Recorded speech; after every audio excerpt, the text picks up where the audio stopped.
Buenas tardes. El tema que sigue a continuación constituye regulación enzimática.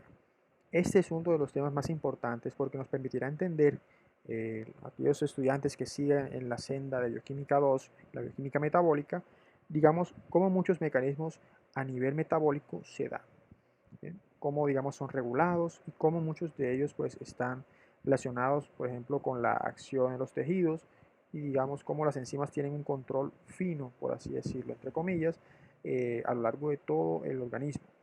Esta regulación enzimática, digamos, es un tema muy importante y, digamos, vamos a describir la forma más genérica posible sobre todos los mecanismos más importantes de regulación enzimática que existen. En esta diapositiva podemos encontrar el principio detrás de la regulación enzimática. La regulación enzimática, de hecho, permite a nivel biológico controlar las reacciones metabólicas, las cuales se pueden dar de una forma secuencial.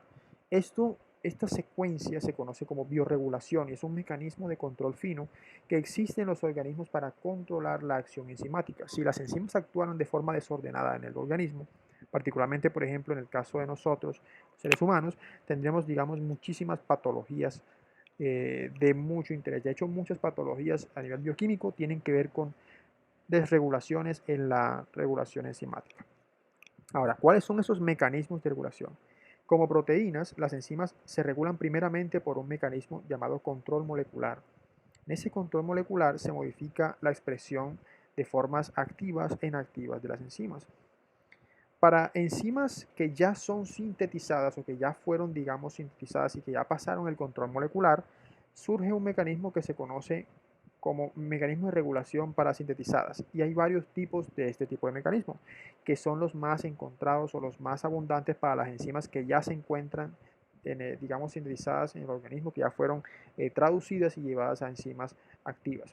Uno es el mecanismo de modificación covalente, el segundo es el mecanismo de fijación no covalente de ligandos. El tercero, ya habíamos hablado anteriormente de estos mecanismos que son las inhibiciones competitivas y no competitivas. Y cuatro, los llamados mecanismos de efectos alostéricos. Uno de los tipos de controles, de hecho, el tipo de control más lento a largo plazo que se conoce en términos de las enzimas y como aprovechando de que son proteínas, se conoce como represión génica o control de la expresión que implica el control de la biosíntesis típica de la proteína. Esto ya es un control más a largo plazo. Muchos, pero muchos mecanismos a nivel enzimático tienen una gran relación con este mecanismo de represión génica, sobre todo, por ejemplo, el metabolismo del colesterol, que es bastante controlado con este mecanismo de regulación génica o regulación a largo plazo, que tiene que ver con la regulación de la tasa de expresión, o más bien de la traducción del RNA mensajero, y también una tasa de represión que tiene que ver con la expresión génica a partir del núcleo, ¿cierto? Esto tiene que ver con una serie de elementos llamados elementos regulatorios. Se verá mucho más adelante. En la diapositiva se puede observar ese esquema como, digamos, la regulación génica actúa directamente sobre la síntesis de proteínas. ¿Bien? Vean cómo los mecanismos de regulación para sintetizadas, covalente, no covalente, acción de ligandos, alostéricos, ya actúan sobre la enzima sintetizada y el control molecular actúa principalmente sobre formas activas e inactivas de las enzimas por medio de señales o efectores. Una señal A, por ejemplo, puede promover la activación de una enzima en forma activa e inactiva y una señal B hace lo contrario, de una forma inactiva a una forma activa. Estas señales pueden ser hormonales o tienen que ver con algunas conocidas como cascadas de regulación. Vamos a ver entonces algunos ejemplos de estos tipos de regulación y principalmente vamos a enfocar en los mecanismos de regulación para enzimas sintetizadas. Uno de los mecanismos de, digamos, de activación a nivel de control molecular para formas activas e inactivas que no tiene que ver con señales es conocido como escisión protolítica. La escisión protolítica es un mecanismo en el cual una enzima es, eh, digamos así, liberada de las células, del efector o de la célula objetivo, como una forma inactiva que es mucho más grande. Cuando esa forma inactiva sufre un proceso de escisión o de ruptura proteolítica, es decir, una ruptura en su secuencia de aminoácidos, se obtiene lo que se conoce como forma activa.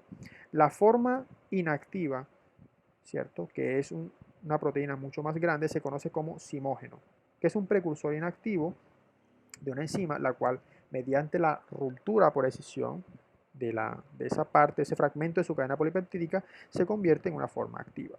Cuando esto ocurre, la forma activa final es, digamos, una enzima que ya no puede volver a su forma inactiva. ¿Por qué? Porque el proceso de escisión proteolítica es irreversible. La pérdida del fragmento permite que la forma activa tenga un mejor acceso al sitio activo si la enzima digamos, se activa y queda en una forma catalítica mucho mejor. Eso incrementa más bien su función catalítica y permite que ella tenga una mayor velocidad para poder actuar sobre el sustrato. Un ejemplo claro, por ejemplo, son las peptidasas tripsina y quimotripsina, que son pancreáticas. Por ejemplo, ellas se segregan como simógenos en el páncreas, aquí estoy mostrando en la diapositiva ese ejemplo claro. Miren, aquí está las formas inactivas, que es el quimotripsinógeno y el tripsinógeno, y cuando actúan sobre ellas la tripsina y la enteropeptidasa se comienza un proceso de activación. La primera forma de la quimotripsinógeno es la quimotripsina activa, que, digamos, esto ocurre a un alto pH, porque en el páncreas, cuando son segregados estos dos simógenos, lo hacen de forma inactiva para no atacar el tejido pancreático, para no destruirlo, y al salir al ducto pancreático, con ese alto pH y el bicarbonato cosegregado de la región, se activa para ellos la escisión proteínica. Entonces, el tripsinógeno, el simógeno, perdón, sufre una ruptura. Aquí se muestra la ruptura protolítica, como estoy mostrándola acá, y eso pues es activado pues hacia alto pH. Luego pues una autólisis para el caso de la quimotripsina la convierte normalmente en la forma activa, que es quimotripsina activa, y para el caso del tripsinógeno pues se obtiene una forma activa por la escisión de los residuos que se están mostrando aquí en la diapositiva. En la siguiente voy a mostrar básicamente el ejemplo de la quimotripsina. La forma activa de la quimotripsina son tres cadenas, A, B y C. Aquí está A en verde, B en gris, mentira, en azul, y C, perdón, en gris. ¿Bien? Entonces observense que esas tres formas están unidas por puentes disulfuro, cada una de ellas, y en rojo se muestran los residuos de escisión proteolítica. La forma activa posee en su superficie un sitio activo con residuos de serina 195, histidina 57 y aspartato 102. Cuando ella se escinde, o sea, sufre estas rupturas, los residuos 3 y 16 y demás, y sufre estas pequeñas rupturas, pues comienza a plegarse sobre sí misma y se convierte en la forma activa. En esa forma activa solo ocurre cuando hay escisión proteolítica, y esos puntos activos son vitales para la formación del sitio activo. ¿Bien? Eso es lo que principalmente se conoce. Ella posee una superficie plagada de esos residuos en rojo, activa, y en amarillo se encuentra el bolsillo hidrófobo, que es responsable pues, de la actividad típica de la quimotripsina. Vean que es un mecanismo enteramente de escisión, donde ya haya sufrido una ruptura en los residuos específicos que fueron mostrados. Aquí están los puentes disulfuro que no se muestran, y los residuos de sitio activo que se muestran de esta manera mucho más detallada en la figura, esos residuos en rojo marcados que muestran la sección en rojo y la sección amarilla de bolsillo hidrofóbico que se forma después de la formación. Mecanismos de regulación alostérica. Recordando un poco sobre los mecanismos de regulación alostérica, vemos que hace un mecanismo de regulación para enzimas ya sintetizadas como tal. Esta regulación alostérica es aquella en la cual la enzima es modulada por un compuesto que se llama ligando, también conocido como modulador, que puede ser positivo o negativo.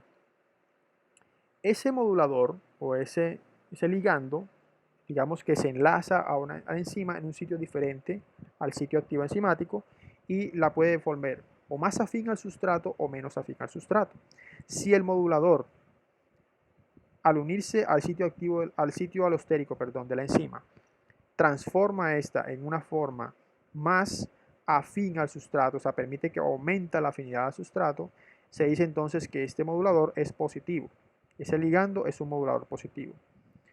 Y si la unión de ese modulador al sitio alostérico cambia la conformación de la enzima y la convierte en una forma menos activa sobre el sustrato, menos afín al sustrato, hablamos de que es un modulador negativo.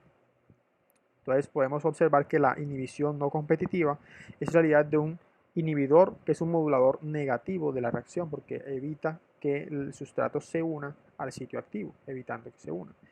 Estos compuestos, que se llaman moduladores, también se denominan efectores. Pueden haber efectores positivos, efectores negativos, también moduladores positivos o negativos, el mismo caso, siempre y cuando la conformación de la enzima se mueva ya sea para aumentar la afinidad con el sustrato, es el caso de un efector o modulador positivo, o si el cambio de la conformación impide de que el sustrato se pueda unir, y eso es lo que ocurre con un modulador negativo, que en este caso modifica la conformación de la enzima para evitar la entrada más de sustrato. Eso es lo que básicamente ocurre en la regulación alostérica. Ahora, si ese modulador es el mismo sustrato, es decir, si es el sustrato se convierte a la vez mismo en un efector, se conoce como una enzima alostérica que posee una interacción homotrópica. Eso es básicamente una interacción en la cual el sustrato también es el modulador positivo, que ocurre en cierto tipo de reacciones. Pero si el efector, o también llamado modulador, es una sustancia diferente al sustrato, hablamos de que esa enzima tiene una interacción alostérica heterotrópica. Entonces, existen, por ejemplo, sustancias que son inhibidores alostéricos que tienen interacciones heterotrópicas, porque son sustancias completamente diferentes al sustrato, que es lo que ocurre normalmente en ciertos tipos de inhibición competitiva.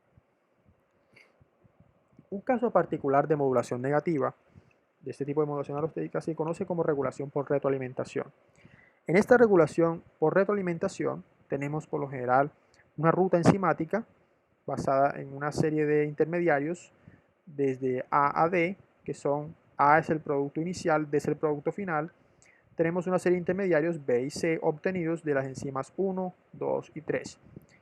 En este tipo de modulación, o digamos regulación por retroalimentación, el producto final de esta ruta metabólica o esta ruta de reacciones es el producto final de la reacción, que se convierte a la vez cuando incrementa su concentración o se está en un exceso, se convierte en un inhibidor negativo que modula negativamente a la enzima en la primera etapa. Este mecanismo es bastante común, encontrado en todas las reacciones metabólicas que se puedan encontrar a nivel, por ejemplo, de la síntesis de nucleótidos y algunas proteínas. De hecho, la biosíntesis de aminoácidos está controlada por este mecanismo de retroalimentación. En esas rutas metabólicas, la reacción catalizada por esta enzima en la primera fase se denomina paso forzoso. ¿Por qué? Porque es un punto de retroalimentación, o más bien es un sitio donde el producto final va a inhibir a la enzima. De hecho, la enzima en este paso, la enzima número 1, casi siempre es la enzima del paso forzoso. Este paso forzoso es un paso irreversible que se da en una sola vez. Por tanto, el inhibidor va a actuar directamente sobre la enzima para evitar que se produzcan cantidades indeseables de metabolitos en la vía, y eso pues es un mecanismo de control metabólico bastante encontrado. Inclusive la biosíntesis de nucleótidos en las células también está controlada muchísimo con esta inhibición por retroalimentación.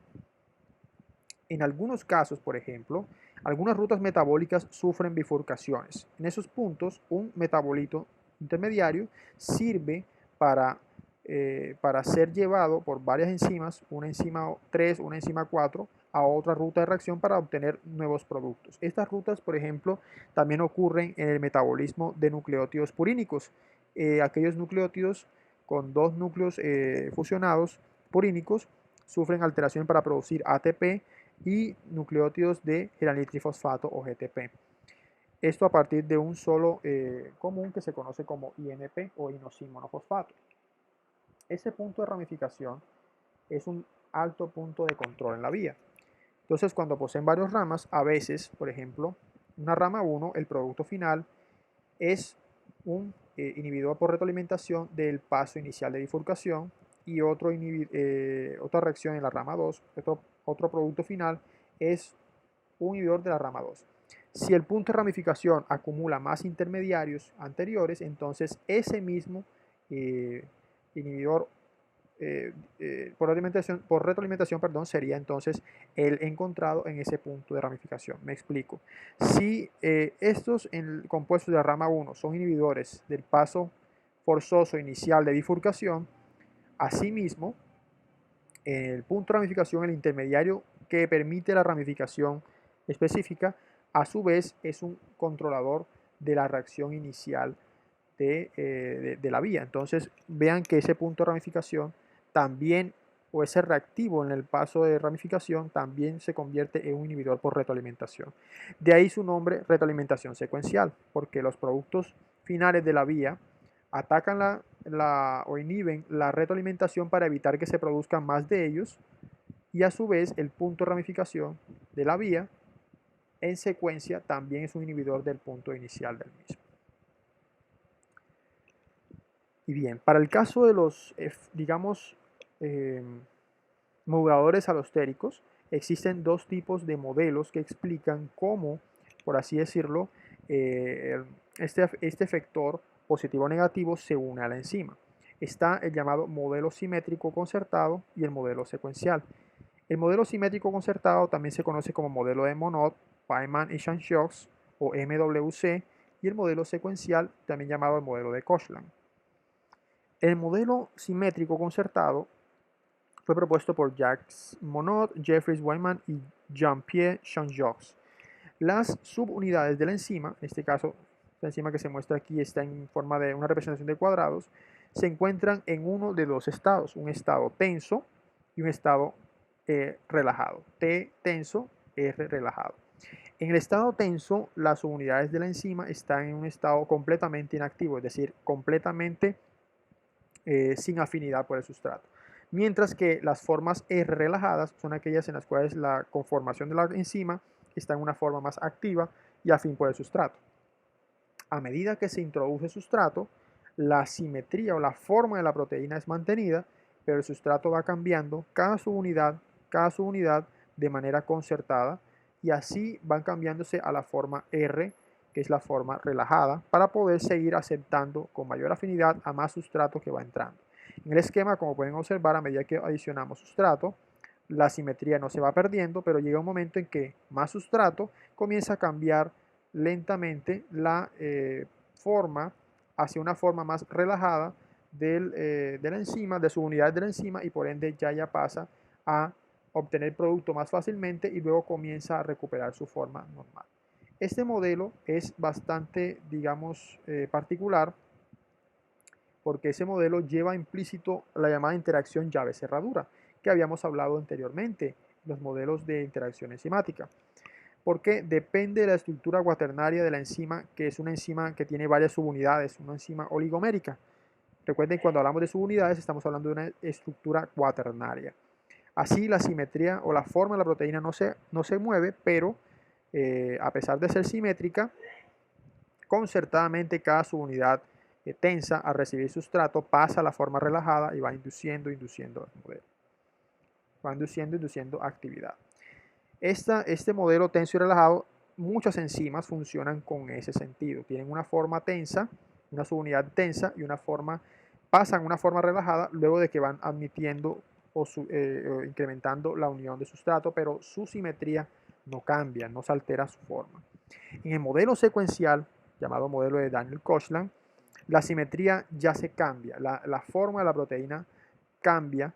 ¿Por qué? Porque ocurren cambios secuenciales a medida que el sustrato va entrando. En este caso es muy diferente al modelo concertado, porque en este caso el sustrato va llegando y se van induciendo más y más cambios conformacionales en todas las subunidades de la proteína, y entonces eso va generando una modificación en la forma o en la conformación de la proteína. La forma, la simetría se pierde porque la proteína pasa a un estado en el cual ya la enzima es completamente activa. Este es el modelo que lleva implícito el ajuste inducido. Por eso es que el mismo autor digamos, el modelo de acción enzimática por ajuste inducido, Daniel Koshland, es quien propone este modelo de efectamiento alostérico o modelo secuencial proteínico. Experimentalmente, ¿qué ocurre? La unión alostérica de las enzimas o enzimas que funcionan por modificación de efectores que modifican sus subunidades alostéricas tienen la capacidad de que funcionan con un sistema de combinación en modelos concertado y secuencial. Muchas, por ejemplo, tienen formas tensas, como el caso de las que habíamos hablado anteriormente, una forma tensa que luego pasa a forma relajada a medida que va utilizando el sustrato, y a la vez pues eso va obteniendo cambios secuenciales en toda la proteína que va entrando. Entonces, experimentalmente tenemos una combinación de los dos modelos, que es lo que más ocurre normalmente. Un ejemplo, por ejemplo, de esta regulación alostérica es una enzima que se conoce como ATCasa. La ATCasa es una enzima que cataliza la producción de nucleótidos purínicos a partir del uridil trifosfato. Este compuesto es el CTP, es el citidin trifosfato, es obtenido a partir del uridil trifosfato. Es una ruta de metabolismo de nucleótidos purínicos.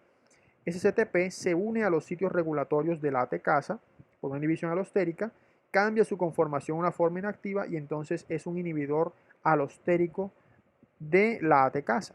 ¿Por qué? Porque la ATCasa, que es la principal enzima regulatoria en la vía de síntesis de nucleótidos pirimidínicos, tiene 6 unidades catalíticas y 6 regulatorias. Entonces, a medida que va entrando CTP, que es un inhibidor alostérico, entonces él cambia su conformación, esas unidades regulatorias, cambia la conformación y eso cambia la conformación de las unidades catalíticas y entonces ya la ATCasa no puede funcionar.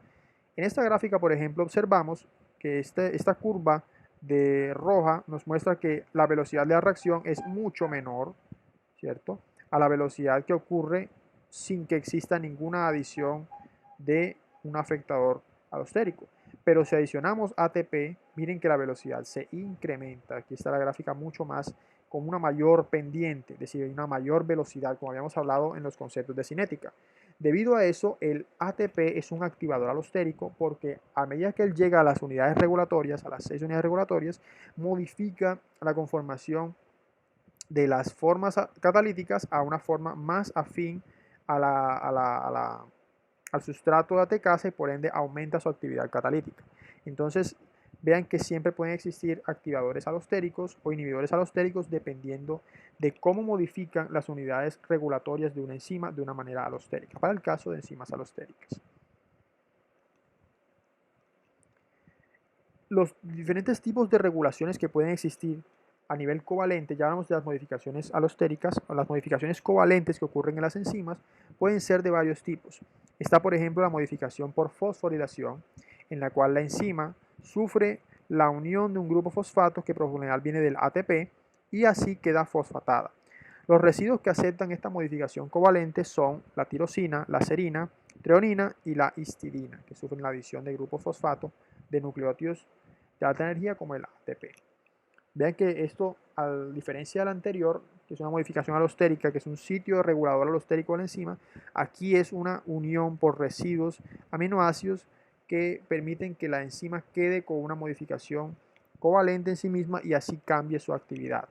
Ese es el tipo de inhibición que habíamos estado hablando en la parte de regulación para enzimas sintetizadas, regulación, modificación covalente. Entonces, acá tenemos el otro tipo de regulación que es la adenilación, en la cual se adiciona un residuo de base nitrogenada y azúcar pentosa y fosfato, proveniente principalmente también de un nucleótido trifosfatado, en este caso el ATP, y esa unión completa pues también modifica la enzima. ¿Sí? Ven que se adiciona un grupo fosfato y un grupo, una azúcar pentosa y un grupo, una base nitrogenada, es decir, un nucleótido completo. Se llama adenilación. Un residuo que acepta principalmente la modificación por adenilación es la tirosina. Otro tipo de modificación se llama ADP ribosilación, o ribosilación, perdón, ADP ribosilación, en la cual se adiciona principalmente un residuo de adenosindinucleótido o un residuo de 2 grupos nucleotídicos. A diferencia de la adenilación donde se adiciona un solo nucleótido, aquí se adicionan 2 que vienen principalmente unidos por un enlace fosfodiéster, que es este enlace de 2 grupos fosfato unidos. Aquí tenemos un grupo nucleotídico y aquí tenemos otro derivado nucleotídico. Por ejemplo, uno de ellos es el NAD o nicotinamida adenosindinucleótido, que adiciona principalmente toda esta región de nucleótido, dejando el residuo de nicotinamina libre, que habíamos hablado pues en uno de los anteriores videos. Residuos que reciben esta modificación covalente tenemos a la arginina, glicina, cisteína. Y otra modificación covalente muy importante en las enzimas es la metilación, en la cual se adiciona un grupo metilo o grupo CH3 a la enzima. Uno de los principales coadyuvantes en esta reacción es la S-adenosilmetionina, obtenida en el llamado ciclo del metilo activado. Este compuesto, que es un compuesto altamente inestable, es un compuesto de adenosilmetionina, derivado mismo de la metionina, que tiene un grupo metilo altamente inestable que sale de la reacción, y cuando él lo transfiere se transforma en S-adenosilo-homocisteína. Este señor, la S-adenosilo-homocisteína, luego se reincorpora al llamado ciclo del metilo activado para reobtener la S-adenosylmetionina, que permite la metilación de enzimas y que también controla como tal. Uno de los llamados residuos que sufre esta modificación en las enzimas es el glutamato. La fosforilación es la modificación más frecuente y de hecho la que más se encuentra en todas las enzimas. En esa fosforilación, el grupo fosfato entra a la enzima y la puede activar o inactivar o viceversa. Es decir, puede que la enzima quede activada en una forma o se encuentre activada en una forma fosforilada, mientras que en la forma defosforilada es inactiva, o puede que la enzima sea en una forma activa esté defosforilada y en una forma inactiva esté fosforilada. Es decir, la fosforilación modifica la enzima ya sea para inactivarla o activarla dependiendo del caso o la ruta metabólica específica. ¿Qué residuos son hidroxilados? Son los que tengan residuos de serina, treonina o tirosina, que son grupos hidroxilos libres. Un ejemplo clásico de la modificación por fosforilación es la glucógeno fosforilasa en hígado y músculo.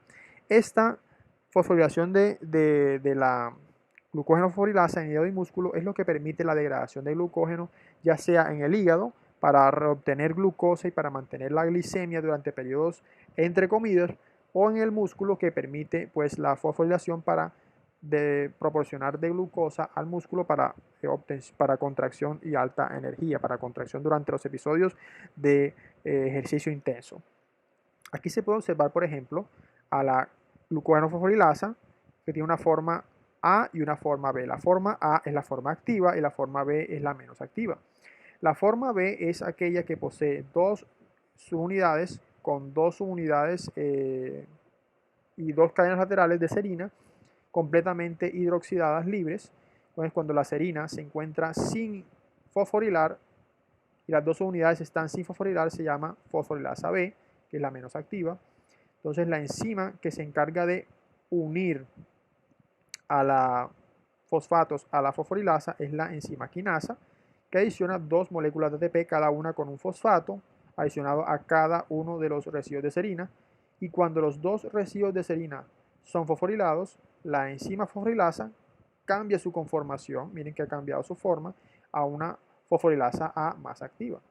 Luego, cuando ya el cuerpo no requiere, digamos, glucosa libre, porque es que la fosforilasa A comienza a, digámoslo así, producir glucosa libre a partir del glucógeno, esta pues es defosforilada, o sea, pierde fosfatos, y esto ocurre por una enzima fosfatasa que actúa con dos moléculas de agua, suelta los dos fosfatos y deja a la fosforilasa B en una forma menos activa, con los dos residuos de serina o cadenas laterales completamente libres. Ese es un ejemplo clásico de regulación por fosforilación. Y bueno, con eso concluimos esta parte de regulación enzima.